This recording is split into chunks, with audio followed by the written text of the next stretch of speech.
Shout out to Corey Knowles who had a question about becoming a working student right after this.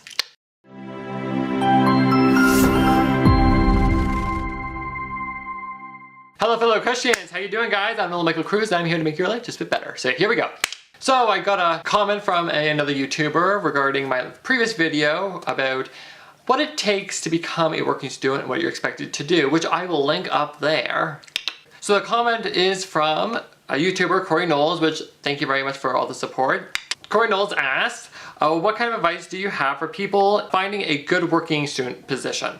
It's really kind of difficult to explain this because I live in pretty much like horse land, which is like the most populated place and blah, blah, blah. So I have pros around me all the time. But what happens when you don't have people around you all the time? When you don't have pros and you kind of are searching for somebody to work with. That's when, you know, you could become targeted, which, you know, you guys know I talk about, you know, the trainers in the back 40. And by that I mean those sketchy people. They're the people who are going to take advantage of you. It's one thing to become a slave for another pro, but it's another thing to become a slave for somebody who really doesn't know what the F they're doing.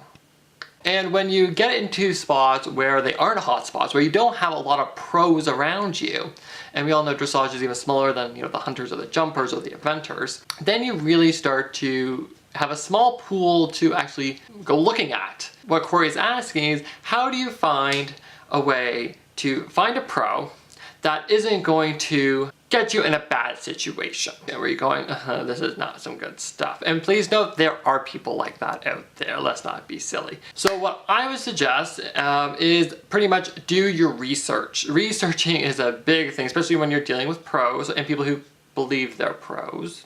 Pretty much, why are we becoming working students? We are becoming working students to learn from the pro and kind of not mimic, but become that same pro, because obviously that's who you look up to, and you want to become bigger than what you are right now. Pretty much by becoming the working student, you're sticking that foot in the door to say, hello, I'm here. So first is pretty much do your research on your pro. A lot can be told on just Facebook alone and who they're friends with and blah, blah, blah. And most pros are on Facebook. If you can't find anything on them on Facebook, what you could do is go to your local shows where they are competing. There are two reasons why you'd go to a show. One being, you can go and see what they're capable of.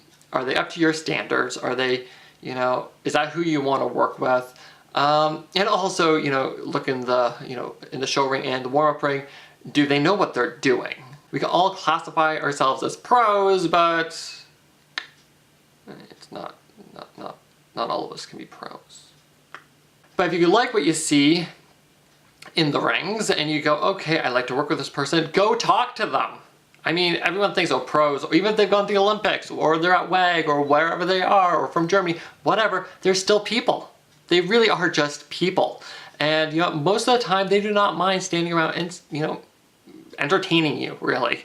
You go up to them, you just ask, you know. You can watch their tests, you can watch their warm-up ring, just make a nice comment, say, what a really nice school, whatever. Start to engage them. One thing I would suggest is don't talk to them while they're trying to warm up. Like, it's one thing to say, hey, nice school, but don't try to actually start a conversation. Second thing is, don't try to talk to them as they're waiting just to go in that ring, because honestly, you're going to get blown off because their focus is somewhere else.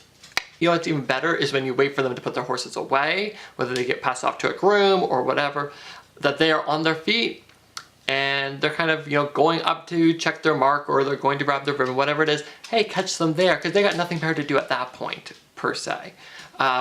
It's a much better time to step in there and start talking to them than, you know, when they're kind of busy.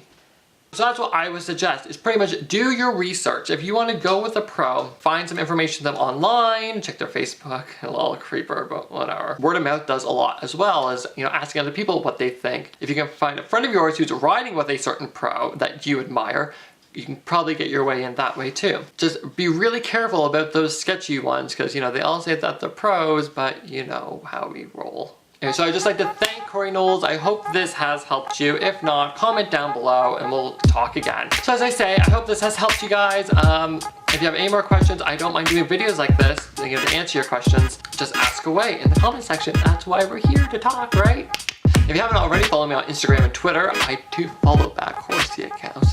And while you're at that, hit that like button, hit that share button, and while you're at that, we should hit that subscribe button too, right? I have new videos every single week for you, for your entertainment, and hopefully just to help you through this horse world. I'm Nolan M Cruz, and I will talk to you later.